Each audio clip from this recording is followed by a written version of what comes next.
So আমি HK ভাইটালসের এই গ্লুটাথিয়নটা তোমাদের আমি তো সাজেস্ট করব না, কারণ এটা আমার অনেক অনেক সমস্যা হয়েছে। আর এই বোতল, hello everyone, welcome back to my channel. So আজকে আমি তোমাদের আমার গ্লুটাথিয়ন জার্নি সম্পর্কে বলবো।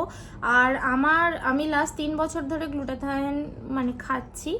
আর এটাতে আমার কি কি সাইড এফেক্ট দেখা দিয়েছে, কি কি প্রবলেম হয়েছে, কোন কোন ব্র্যান্ডের নিলে বেশি প্রবলেম হয়েছে, পুরোটাই তোমাদেরকে জানাবো। আর তোমাদের কি কি সাবধানতা অবলম্বন করা উচিত সেটাও জানাবো। বাট একটা কথা বলতেই হয়, গ্লুটাথিয়ন কিন্তু আমার স্কিনে অনেক এফেক্ট এনেছে, অনেকটা। তোমরা দেখলে বুঝতে পারবে, আমি আমার আগের পিকচার অ্যাটাচ করে দেব। আর একটা জিনিস দেখো আমার মানে কি হয়েছিল, যাতে এইসব টেস্টগুলো করতে হয়েছে সেগুলোও তোমরা বুঝতে পারবে সব কিছু। তো চলো ভিডিওটা স্টার্ট করা যাক। এবার দেখো, আমি ফার্স্ট মানে আজ থেকে 3 বছর আগে ফার্স্টে অনেক ইউটিউব ভিডিও দেখে, অনেক রিসার্চ করে, অনলাইন গুগল অনেক রিসার্চ করে আমি ফার্স্টে এইটা খাওয়া স্টার্ট করি। এটা হচ্ছে এইচকে ভাইটালসের গ্লুটাথিয়ন ট্যাবলেট ফর্মে যেটা আসে, সো মানে ক্যাপসুল ফর্মে আসে, সরি।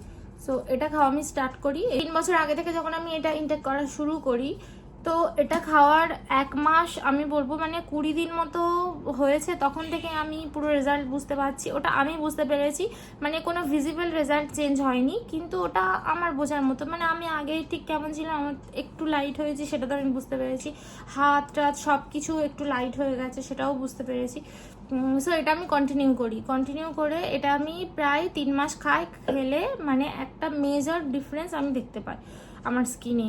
সো এটা আমি খাচ্ছিলাম। তারপরে আমার এবার 1 বছর কমপ্লিট করি এটা আমি খাওয়া। 1 বছর কমপ্লিট করে আমি অনেক ভিডিওতে দেখেছি যে 1 বছর খাওয়ার পরে বা 9 মাস খাওয়ার পরে অন্তত 3 মাসের গ্যাপ নিতে হয়, কন্টিনিউ খেতে নেই। কোনো যে কোনো তোমরা সাপ্লিমেন্ট ইউজ করো না কেন, সেটা আমাদের বডি মানে ওটা অভ্যাস হয়ে যায়, বডি নিজে থেকে আর তৈরি করতে পারে না।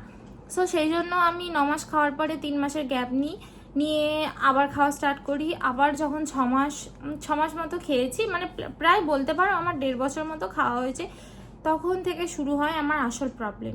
সো যেটা বলছিলাম, হঠাৎ করে মানে পুরো 1.5 বছর খাওয়ার পরে হঠাৎ করে আমার মানে দুদিকের ব্রেস্টেই হঠাৎ মানে খুব পেন শুরু হয়।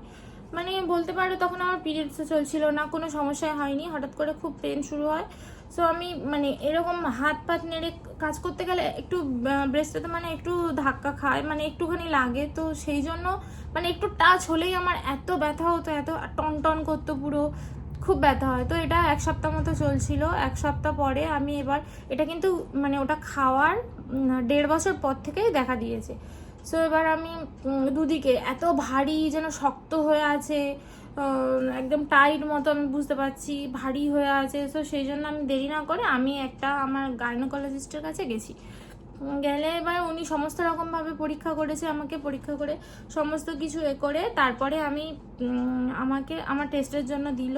সো টেস্টে আমার এবার ধরা পড়লো যেটা, সেটার মধ্যে বলি, আল্লাহর হুকুমে আমার সেরকম কোনো হয়নি, আমি যেটা খুব ভয় করেছিলাম আমার দেখো। সো তোমরা দেখতেই পেলে আমার যেটা মানে দেখা গেছে ওটা ফাইব্রোঅ্যাডিনোসিস, বোথ ব্রেস্ট। সো এটার সঙ্গে ওটার কোনো রিলেট ছিল কি আমি জানি না, এটা আমি আমার ডক্টরকেও জিজ্ঞেস করি, বলছে ওটা কোনো ভিটামিন সাপ্লিমেন্ট খাওয়াতে তো এটা হওয়ার কথা নয়। কিন্তু আমার যেন মনে হচ্ছিল যে আমার এরকম তো কোনো দিন হয়নি, হঠাৎ করে এরকম কিছু একটা হলো। সো এবার আমি এর জন্য যা যা মেডিসিন খাওয়ার সেগুলো খাচ্ছিলাম, 3 মাস কন্টিনিউ খেয়েছি আমি। ওটা পুরোপুরি স্টপ রাখি, আমার গ্লুটাথিয়ন পুরোপুরি স্টপ রাখি। সো এবার এটা 3 মাস খাওয়ার পরে আমার আবার নর্মাল হয়ে যায়, আবার ঠিকঠাক হয়ে যায়। কিন্তু মানে গ্লুটাথিয়ন খাওয়ার পরে আমি যে রেজাল্টটা পেয়েছিলাম, যখন আমি গ্লুটাথিয়নটা ছেড়ে দিই, মানে ওই যে 3 মাস খাইনি, 3 মাস নয় মানে মোটামুটি 5 মাস হয়েছে, এই ডাক্তার দেখিয়ে ওষুধ খাওয়া করে 5-6 মাস মতো হয়েছে। সো তারপরে দেখছি মানে আমার স্কিনটা আবার ডাল হতে শুরু করে। বা গ্লুটাথিয়ন খেলে সবচেয়ে বেস্ট আমার যেটা হতো, আমার প্রচণ্ড ইমিউনিটি উইক ছিল, একটুতে ঠান্ডা লেগে যেত, সেটা মানে খুব ভালো কাজ দিত। সেটা আমার মানে বলতে পারো আমার 1.5-2 বছর আমার ঠান্ডাই লাগেনি, মানে একটু আধটু সর্দি কাশি জাস্ট। আমার তো একটুখানি ঠান্ডা লাগলেই আগে গলা ফুলতো, মানে টনসিল বাড়তো একটুতেই। আমি কাপড় কাচলে সেদিন আমার টনসিল ফুলবে, আমি একটু এসি হাওয়া যদি বেশি খাই সেদিন টনসিল ফুলবে। সো এটা গ্লুটাথিয়ন খাওয়ার পরে সব কিছুই কমে গেছিলো, এটা খুব প্লাস পয়েন্ট আমার দিক থেকে। আমার খুব ভালো লেগেছিলো, আমার এনার্জি লেভেল অনেক হাই হয়ে গেছিলো। 5-6 মাস পরে যখন ওটা না খাওয়ার পরে কন্টিনিউ আমার আবার এইসবগুলো মানে ফিরে আসে। মানে বলতে পারো আমার একটুতেই ঠান্ডা লেগে যাচ্ছে, একটুতেই আমার গলা ফুলে যায়, পুরো টনসিল দেখা যায়, টনসিলের ছোট ছোট সাদা স্টোন আমি দেখতে পাই। মানে আমার ছোটোবেলা থেকে ঠান্ডার ধাত সেটা আবার সেগুলো মোটামুটি সব ফিরে আসে। খুব উইকনেস, মানে একটুতেই টায়ার্ড হয়ে পড়ি, এনার্জি লেভেল সেরকমই নয়। সো এগুলোর পরে আমার যেন কেন মনে হলো যে আমার তো এমনি বুকে ব্যথাও সেরে গেছে, আর ওই ওষুধগুলো খাওয়ার পরে বুকে ব্যথা সেরে গেছে, প্লাস আমার এগুলো আবার হচ্ছে, স্কিনটাও ডাল হয়ে যাচ্ছে। সো আমি আবার খাওয়া স্টার্ট করি, হ্যাঁ, কনফার্ম হওয়ার জন্য যে ওটার জন্যই কি ওটা হচ্ছে, আমি খেতেই পারি 1-2 দিন ছাড়া বলে আমি আবার খাওয়া স্টার্ট করলাম। তোমরা জানি না, মানে আমি আমার এক্সপিরিয়েন্সে বলছি, তোমরা বললে বিশ্বাস করবে না। মানে আমি খাচ্ছি, আমার 3 দিনে আমি আবার যে খাওয়া স্টার্ট করি, আমার 3 দিনের মাথায় থেকে আবার ওরকম পেন মানে শুরু হয় ব্রেস্টে। সো এবার আমি তো পুরো ক্লিয়ার, পুরো বুঝতে পারছি যে এটা খাচ্ছি বাড়ছে, আবার বন্ধ দিচ্ছি কমছে। আমি আবার যেহেতু একটা বটল কেনা হয়ে গেছিলো, 3টে ক্যাপসুল মাত্র খেয়েছি, তারপর থেকে আবার পেন হচ্ছে। সো এবার আমি আবার খাওয়া স্টার্ট করলাম, যার জন্য আবার একটু কমলে আবার খাওয়া স্টার্ট করলাম, আবার হতো। এই করে করে কিন্তু আমি লাস্ট বটলটা ফিনিশ করেছি। মানে পুরো যেহেতু কেনা রয়েছে, অত দাম, 750 টাকা দাম নিত। সো আমি খেয়ে নিয়েছি। নিলে মানে যতবার খেতাম পেন হতো, আবার বন্ধ দিলে সেরে যেত। আমি বুঝতে পারতাম পুরো যে এটার জন্যই হচ্ছে। সো এটার জন্য কার কার কি প্রবলেম হয় জানি না গ্লুটাথায়োনে। আমার তো মানে খুব প্রবলেম হয়েছে।